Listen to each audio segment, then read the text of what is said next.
Hey guys, welcome back to another video brought to you by Jin Gaming. And today, I'll be going over the skills and tactics that you can use to help you become a better player. So sit back, relax, and enjoy the video.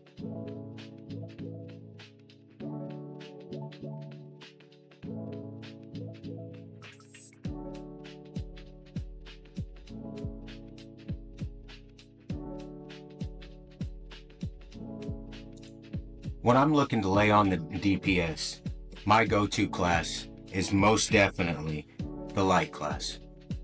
You get an array of weapons starting from submachine guns, throwing knives, sniper rifles, and even bows. And these weapons lead to some devastating damage. The subclass that I prefer most is the invisible subclass, because with the invisible subclass, you can go invisible. And not only do you get a super that allows you to go invisible, you can also get a grenade that allows you to do the same thing. Now effectively, if used correctly, makes you completely invisible through the entire game. You can go invisible, and as soon as you leave your invisibility mode, or the time has run out on the invisibility mode, you can use your grenade. And when you use your grenade, you will go invisible for a set amount of time. This allows you to keep almost constant uptime on the ability to be invisible.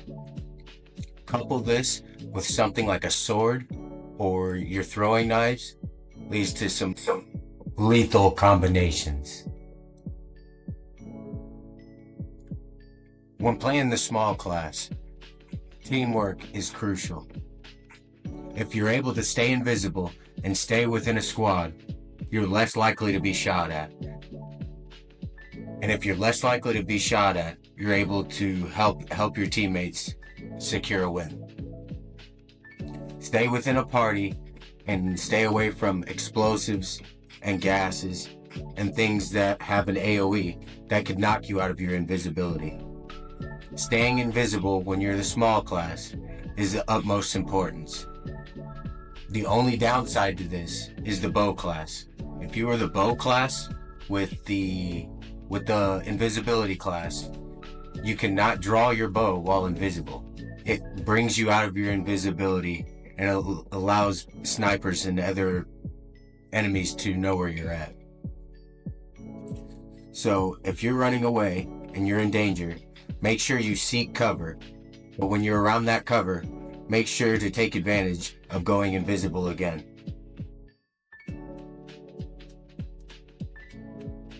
When using the small class, I really like to get in the fray from a jump point perspective. If your homies are engaging combat, if your allies are engaging combat with other individuals, feel free to help them out. Jump on your opponent from a distance while invisible. This gives you the jump, gives you the edge, and secures an overall victory for your team.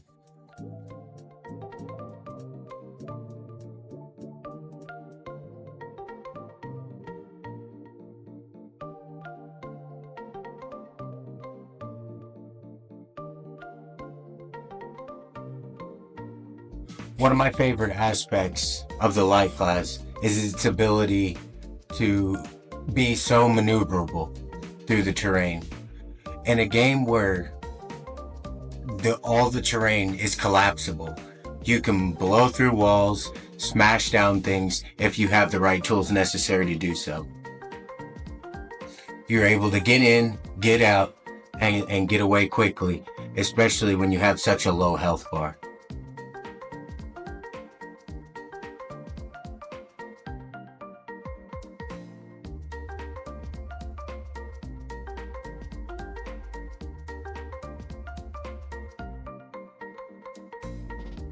When trying to secure a platform with the light class, it's best to use hit and run tactics.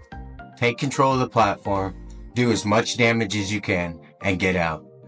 If you stay on the platform, you're more likely to be killed.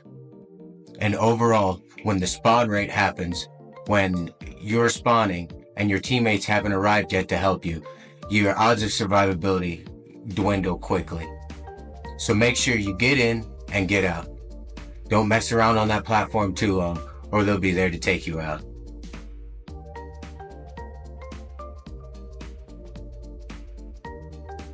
When trying to revive a teammate, it's crucial that you do not try to revive them right where they drop. If you do this, your odds of dying is something stackable. So when you're trying to resurrect your teammates, if you can, make sure you pick up their casket and run to a safe spot with it. Safe spotting with your enemy's casket allows you to have a much higher probability of living and actually getting your squad mate to get back into the fight.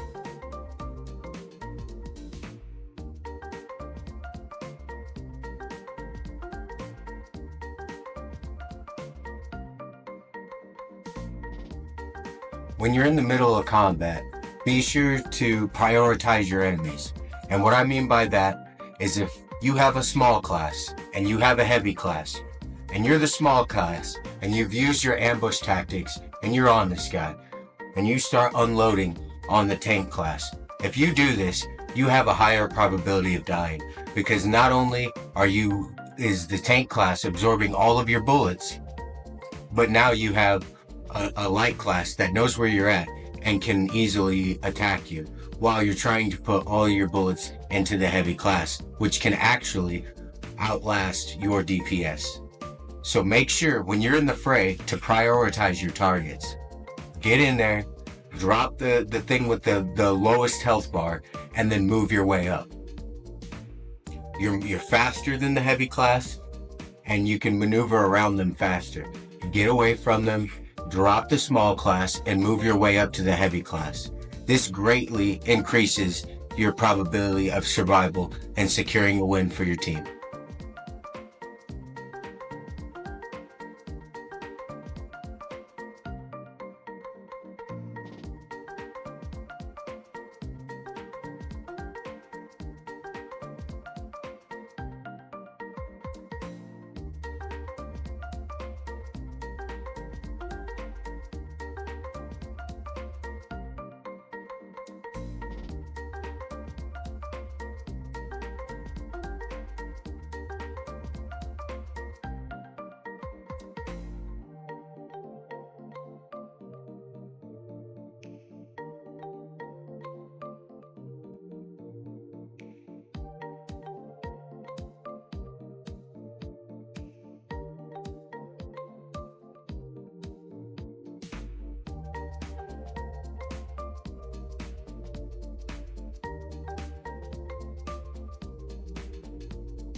Another thing I wanted to go over was the mindset. The mindset of each character class. With the light class, I get a sense of a squirrel. It's all over the place, it's very exciting and very fast paced. And if you have that good hand-eye coordination, the finger-eye coordination from your controller or mouse to the visuals we get from this game, you'll do incredible. But if you're somebody who prefers a little bit slower pace, a little bit of heavier knockout power, maybe you should go with something more like the medium or the heavy class.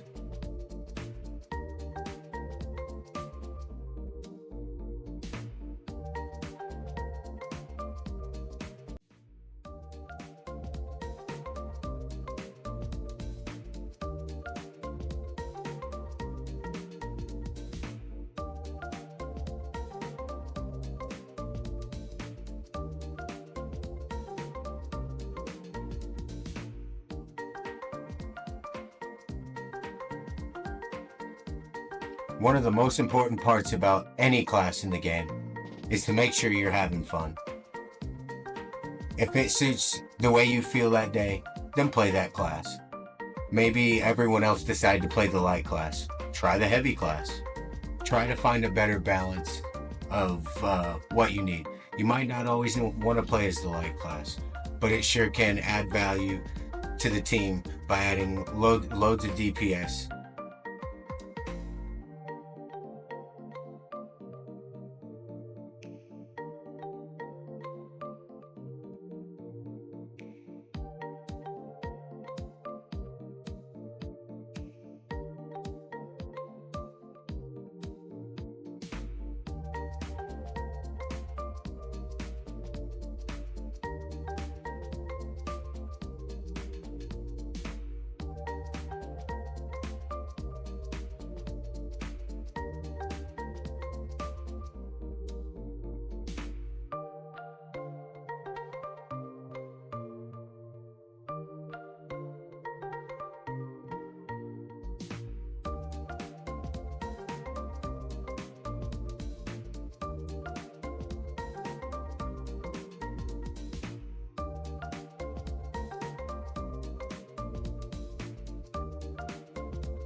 Hey guys, this has been Danny with Jin Gaming. Make sure you guys like, share, subscribe, and I'll see you on my next video where I cover the medium class. So make sure you stay tuned, and we'll see you on the next one. Much love, guys. Be safe out there.